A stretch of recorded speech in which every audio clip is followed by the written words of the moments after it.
Good morning, students. मैं doctor Vijendra Singh तौर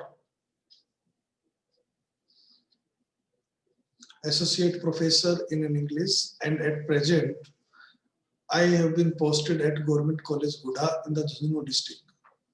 In the series of video lectures which is prepared by me, today's video lecture is meant for the students of class BA Part 2nd, subject English Literature, paper 1st, and in this video we are going to discuss the explanation of Arun Kolatkar's famous poem, The Bus.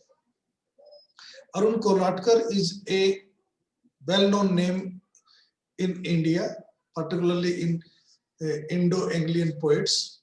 He was born in 1932 in Maharashtra and he died in 2004.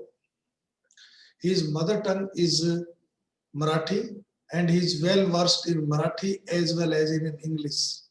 He wrote in both the languages. So we can say he is a bilingual poet. That is, he writes in two languages. He has written poetry in his mother tongue as well as in English.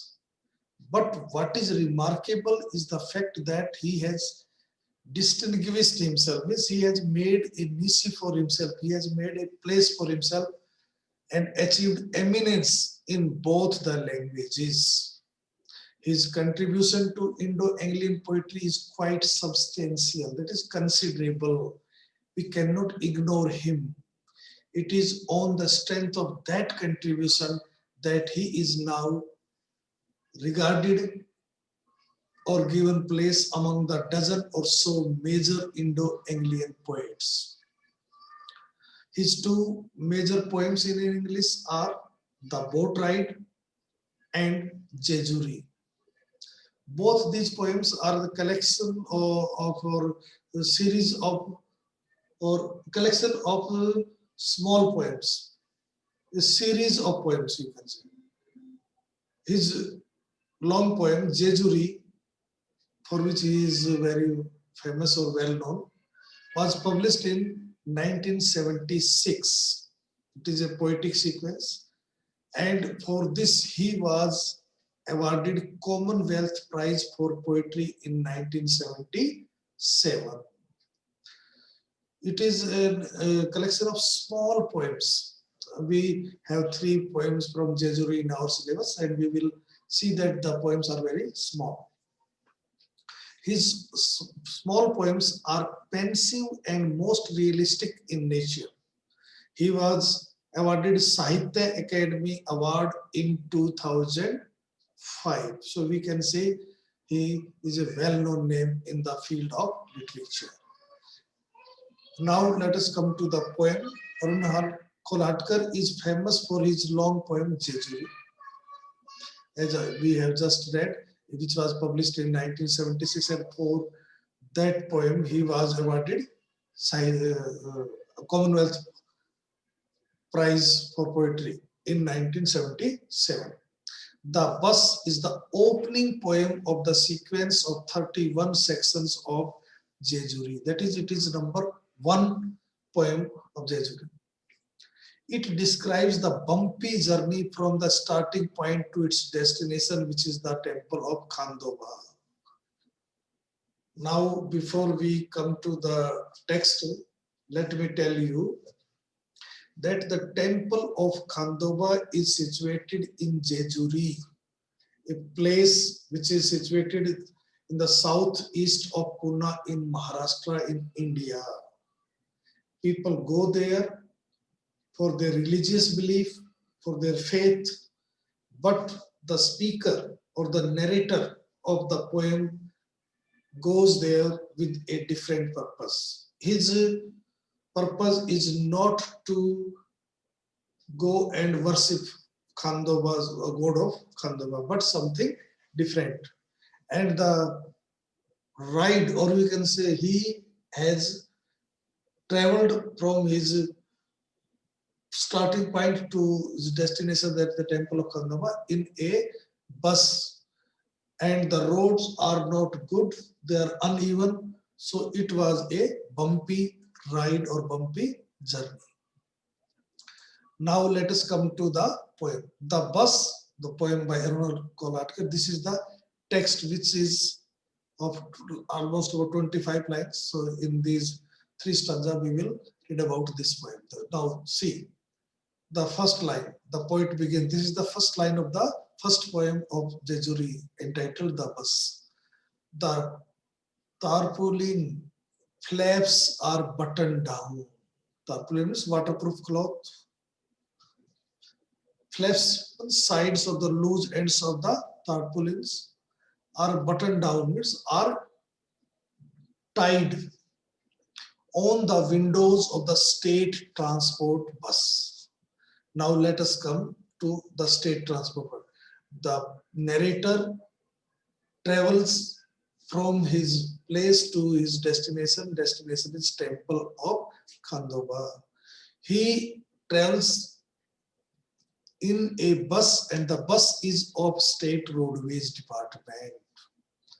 And it is not a good bus as it was written in 1976. At that time, the roads were not good. Buses were not good. So in order to protect the traveler from rain and cold, they had waterproof cloth tied at the places of glasses nowadays at the window, so that the travelers may be protected from cold or rain. All the way up to Jejuri, means the poet has started his journey and he has experienced, or he's described his experience from the starting point to the destination, up to the destination. What happened during the way?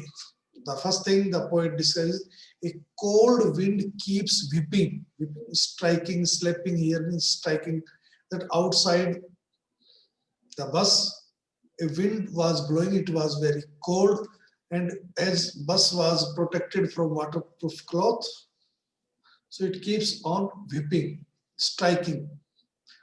A corner of tarpaulin at your elbow, it might be loose, so it was giving out a sound at the near the elbow of the narrator.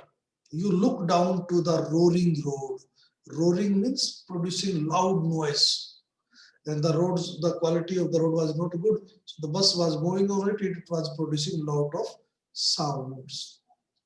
You search for the signs of daybreak in what little light spills out of the bus.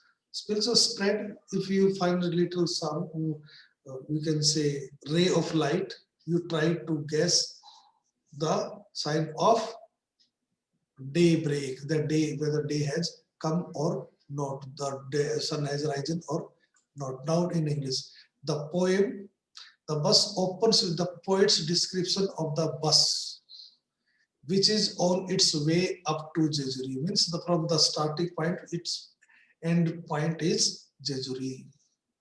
The poem was written in 1976, so the window of the state transport bus is covered with tarpaulin flaps instead of glass. Means at that time, the bus did not have that kind of facilities which are now available. As the bus keeps moving forward, the cold wind blows heavily on the tarpaulin and tries to move it. Its constant attempt is described as whipping and slapping, especially of the human attributes of anger and displeasure. Now see, the tarpaulin has been given a kind of human attributes.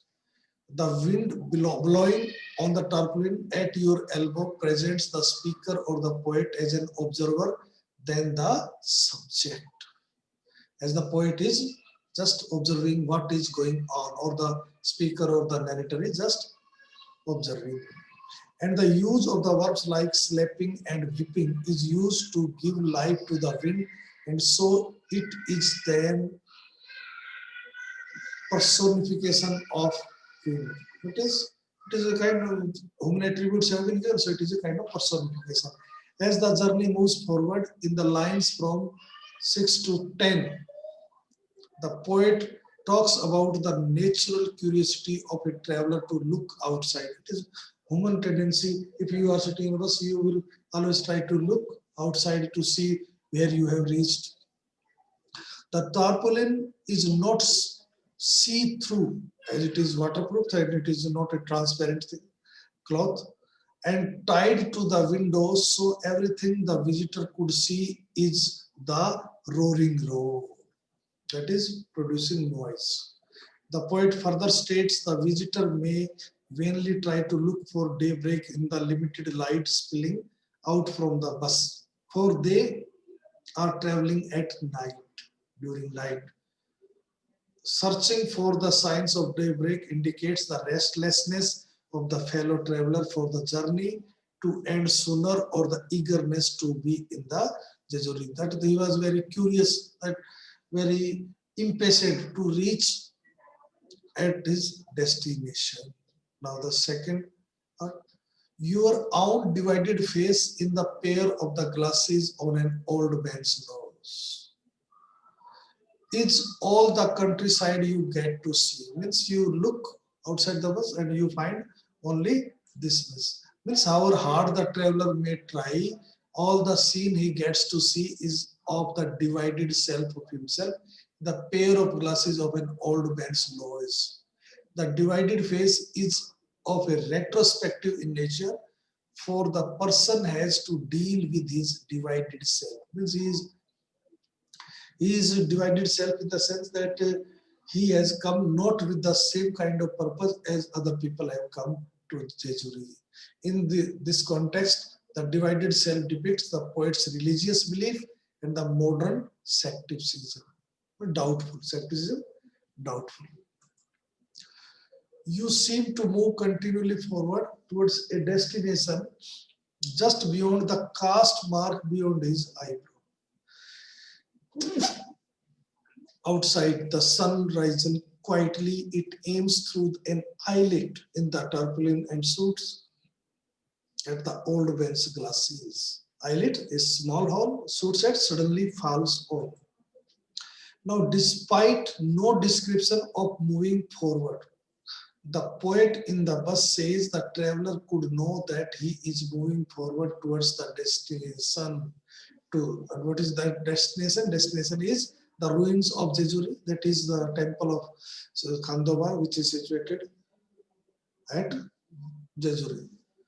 As he was observing the divided face on the old man's spectacles, he looks further at the caste mark, means a kind of tilak on his forehead, which depicts the religious belief. That symbolic representation of the caste mark indicates the difference between the old man's religious faith and of the young traveler. The person who has caste mark is deeply religious, and the narrator is not a religious person. By then, he notices the sun's rays seeping, moving through, coming through the eyelet hole in the tarpaulin and reflecting at the old man's glasses. The verbs suits and aims used in these lines personify the sun. Means human attributes are given to sun. In the third stanza and last is sawed off. Saw, as I told you, saw is a verb, S-A-W. This is the first form. It is also used as a noun. So, but as a verb, it means to cut, divide. Sawed off sunbeam, ray of the sun, comes to rest gently against the driver's right temple. Temple, the flat area on each side of your head in the front of the top of your ear. The bus seems to change direction at the end of bumpy ride, which not having smooth, uneven, having side rise and fall. With your own face on the either side, when you get off the bus, you don't step inside the old man's head. Now see, these lines of the poem, the bus gives the picture of daybreak, that the sun has risen, and its view inside the bus. What's its impact inside the bus? Outside the bus, the sun has risen. As the bus changes direction, a sword of one sunbeam, means ray of sun, falls on the right temple of the driver. The sword of beam indicates the sharpness of the sun rays and serve as strong visual imagery. Since the poet is also an artist, bringing art into writing is never an issue for the poet. This is personified by the poet as if the sunbeam coming to rest gently on the temple of the driver like a human being, as if they have come just to take rest. Finally, they have reached their destination, and at the end of the bumpy ride, with your own divided face on either side, indicates the hard path one has to take to reach the destination. It is a symbol that one has to work very hard, has to face a lot of difficulties to reach one's destination. The single last line of the poem, the bus, indicates the poet's attitude towards going to Jejuri. The last line is, you don't step inside the old man's head. This is the last line. The old man's head represents his belief. The poet does not want to have a conversation with the old, for as the young generation of his time, he is indifferent to religious belief. He does not have that kind of faith, belief in God as older generation has. He also instructs the traveler not to step inside the old man's head. The old man is used to symbolize the old generation, and the traveler symbolizes the young generation in modern society. Means narrator is young, and the person who have gone there for with religious belief, they are old. While the former visits the religious monuments like Jejuri with devotion, the latter, that is the narrator or the poet, what you may call, goes not with such belief. They have gone just for, say, picnic or any kind of other other target, not religious, due to religious faith. Thank you very much.